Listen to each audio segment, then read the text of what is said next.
Kenapa bentrokan di Pakistan disebut sektarian? Padahal, faktanya jauh lebih kompleks dari yang diberitakan. Dilansir dari berbagai sumber, bentrokan antar suku di Pakistan Barat Laut telah menyebabkan ratusan orang tewas sejak musim panas lalu. Konflik ini dipicu oleh sengketa tanah antar suku, tetapi media, terutama media Barat, justru menyebutnya sebagai konflik sektarian. Kenapa bisa begitu?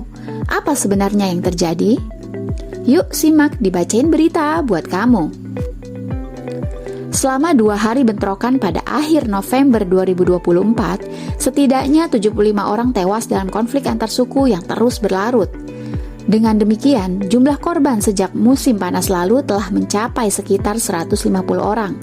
Wilayah Kuram yang berbatasan dengan Afghanistan memang sejak lama menjadi daerah rawan ketegangan akibat perselisihan tanah.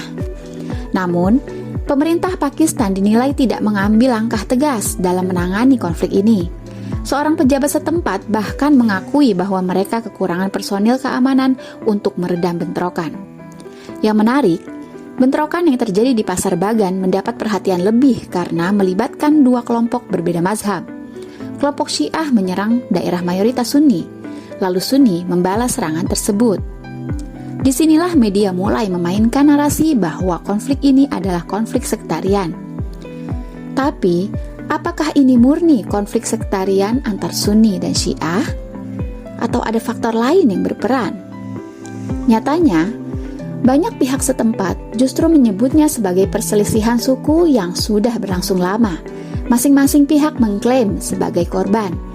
Dan tanpa adanya mediasi yang efektif, konflik ini semakin meluas. Namun, mengapa media Barat tetap bersikeras menggambarkannya sebagai konflik antar Syiah dan Sunni? Apa motif di balik narasi tersebut? Jika melihat sejarah, masyarakat di Pakistan dan Afghanistan telah hidup berdampingan selama berabad-abad tanpa konflik sektarian yang berarti. Perbedaan mazhab bukanlah pemicu utama perselisihan. Lalu, kapan perpecahan ini mulai muncul?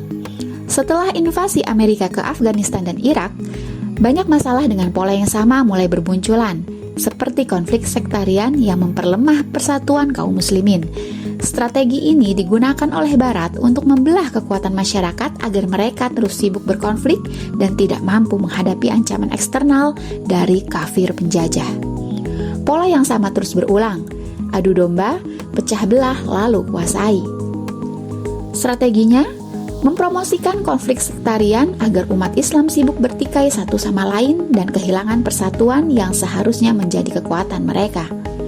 Perhatikan bagaimana masyarakat mulai dikotak-kotakan berdasarkan mazhab dan suku mereka, Hazara, Pashtun, Tajik, dan lainnya. Setelah itu, Amerika atau pihak berkepentingan lainnya hanya perlu menciptakan skenario. Misalnya, membunuh satu kelompok lalu menyalahkan kelompok lain. Hasilnya, kebencian semakin dalam, konflik semakin meluas di antara kaum muslimin. Padahal Islam justru mengajarkan persatuan. Rasulullah Shallallahu Alaihi Wasallam telah memberikan contoh bagaimana beliau menyatukan suku Aus dan Khazraj di Madinah, yang dulunya mengalami konflik berkepanjangan atas dasar kesukuan.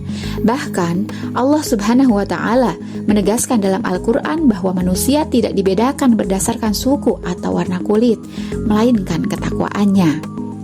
Jadi, apa solusi dari konflik ini? MMTizen? Tanpa adanya kepemimpinan yang menyatukan kaum muslimin, konflik seperti ini akan terus terjadi. Ketiadaan khilafah sebagai institusi pemersatu umat menjadikan kaum muslimin kehilangan otoritas untuk menyelesaikan perselisihan dengan adil dan menyeluruh.